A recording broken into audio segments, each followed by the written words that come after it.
यहाँ पे खुदाई में जब पश्चिमी तरफ मरम्मती और निर्माण का कार्य चल रहा था, तो यहाँ पर ऐसे बहुत सारे पत्थर मिले हैं और यह माना जाता है कि यहाँ पर हजारों पत्थर हैं और यह प्राचीन महत्व का ये कॉलेज जो है वो यह हजारों साल पुराना ये जगह है जो बौद्ध धर्म और वैष्णव धर्म मतलब वैदिक सभ्यता से जुड़ा हुआ है और उसी का ये निकला है हमारे। क्या है ये क्या, इसको क्या कहते हैं?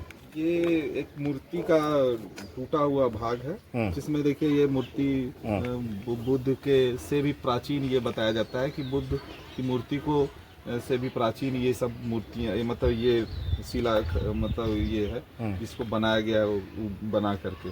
ये क्या सर? ये भी है एक मतलब इसके मतलब मंदिर या जो भी बनाया जाता था पहले उसका ये एक भाग है, इसका एक डिजाइन है। अच्छा। और ये इसको क्या कहते हैं? ये सबसे प्राचीन मूर्ति है। ये देखिए माता उमा का या इसका मतलब बताया नहीं जा सकता पूरी तरह से, मगर अगर इसका वो किया जाए पूरा तात्विक रूप से इसको निकाला जाए तो यह बहुत प्राचीन है और इस पर तो क्या इससे बौद्ध धर्म की याद दिलाती है क्या? ये बौद्ध धर्म से भी पुराना है। ये कुछ लोगों के द्वारा ये बताया गया है कि ये बौद्ध धर्म से भी पुराना है और यहाँ से ये शुरुआत हुई है। ये क्या है सर? ये मतलब कि पहले में उमा और शिव की मूर्ति का ये है जो जिसमें बहुत सारा जैसे सूर्य का बहुत सारा ये है, सूर्य की मूर्ति ये मानी जाती है कि सूर्य का मूर्ति है। और ये उनका देखिए खंडित प्रतिमा है, यहाँ पर उनका चरण है। शायद जर्मन में एक लेखक थे, उन्होंने इस पर बहुत सारी चीजें लिखी। ये क्या ये भी एक मूर्ति है और ये मूर्ति का एक दूसरा भाग है। ये पहली मूर्ति है। ये आपके कॉलेज से ही निकला है? हाँ, ये हमारे कॉलेज से ही निकला है और हमारे कॉलेज में अभी भी बहुत जगह पर अगर खुदाई की जाए। कौन सा कॉलेज है? ये एसएसवी कॉलेज कहलगांव का ये क्षेत्र है। और तो ये क्या है सर? ये बड़ी सी मूर्ति है। ये भी मूर्ति का टूटा हुआ भाग है। जैसे देखिए ये सब दिखाया जा रहा है। ये सब देखिए पहले जमाना में जो बौद्ध धर्म से संबंधित या उससे पहले का जो ये सब ये चीज है। ये सारा चीज आपको यहाँ भी मिलेगा। यहाँ जोगेश्वर जो आगे है वहाँ पर भी है और इस तरह से पूरे कहलगांव के हर जगह पे विक्रमशिला और इन सभी जगह पर ही ये इन सभी को आप देख सकते हैं। इसीलिए विक्रमशिला जैसा प्राचीन विश्वविद्यालय भी यहाँ पर था। तो यह इसे संरक्षित करने की आवश्यकता है और अगर हम लोग चाहें, अगर हम सरकार अगर इस पर ध्यान दे तो निश्चित रूप से बहुत सारे पुरातात्विक अवशेष यहाँ पर मिलेंगे और यह धार्मिक और यहाँ की सामाजिक व्यवस्था को प्राचीन रूप से बताने के लिए यह जरूरी है। यह ऐसे भी माना जाता है कि यह कहोल ऋषि का क्षेत्र है।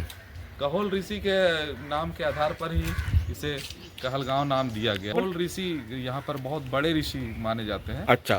प्राचीन काल के और उनके नाम पर ही इसका नाम कहलगांव पड़ा। तो एक ऐतिहासिक जगह है ये यहाँ पे। ये और ये जो एसएसवी कॉलेज है ये भी एक बहुत साल पहले बना है। यह करीब 1632 ईस्वी के लगभग में बना है। अच्छा। और ये पहले नील, उसके बाद में इसे नील कोठी के रूप में मान्यता दी गई।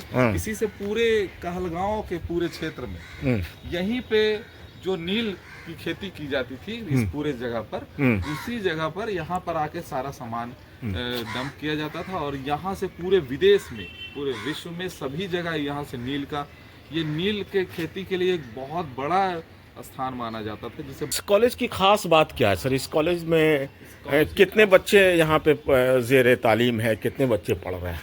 यहाँ पे तालीम हासिल करने वाले करीब 6 से 7 हज़ार के लगभग में है हमारे यहाँ जो विद्यार्थी है। तो ये बता सकते हैं कि ये एसएसवी कॉलेज में जो कौन कौन फैकल्टी है यहाँ पे? यहाँ 16 फैकल्टी के करीब मतलब है। हाँ। जैसे हिंदी, संस्कृत, उर्दू, अंग्रेजी और फिर इधर सोशल साइंस में इतिहास, राजनीति विज्ञान, IRPM।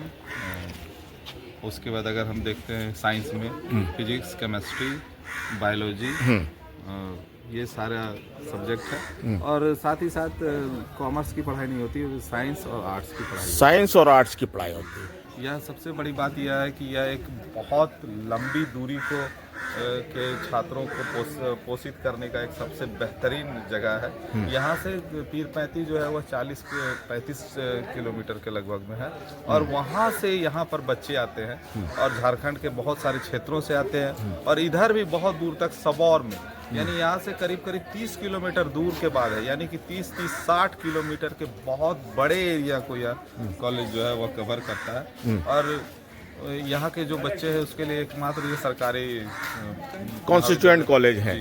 अच्छा, ये तिलका मांझी यूनिवर्सिटी के अंतर्गत आता है। हाँ, तिलका मांझी अच्छा, भागलपुर तो विश्वविद्यालय। यहाँ पे अभी जो वर्तमान में कितने टीचर्स हैं और नॉन टीचिंग स्टाफ कितने हैं? हमारे यहाँ अभी अस्थायी रूप से 18 शिक्षक हैं, अलग अलग फैकल्टी, अलग अलग विषयों के। और नॉन स्टाफ जो है वह उनकी संख्या जो है वह 2 तरह के हैं, एक दैनिक और एक सरकारी। तो दैनिक और नियमित जो है, नियमित लोगों की संख्या बहुत कम है। अभी हमारा जो ये कॉलेज है वह स्टाफ की कमी के से जूझ रहा है और स्टाफ यहाँ पे बहुत कम है। शिक्षक के रूप में बहुत है, मगर देखिए जैसे फिजिक्स की पढ़ाई होती है, फिजिक्स की जो है यहाँ पर पिछले 1 साल से यहाँ फिजिक्स के कोई शिक्षक नहीं है। तो इस तरह से क्या है कि और कहीं कहीं पर जो शिक्षक है जो एक शिक्षक है, बाकी शिक्षकों की यहाँ कमी है। तो इस तरह से अगर यहाँ पे शिक्षकों को दिया जाए और स्टाफ को दिया जाए तो निश्चित रूप से ये बेहतर काम कर पाएगा। तो भागलपुर कितनी दूर है? यहाँ से भागलपुर करीब 35 किलोमीटर।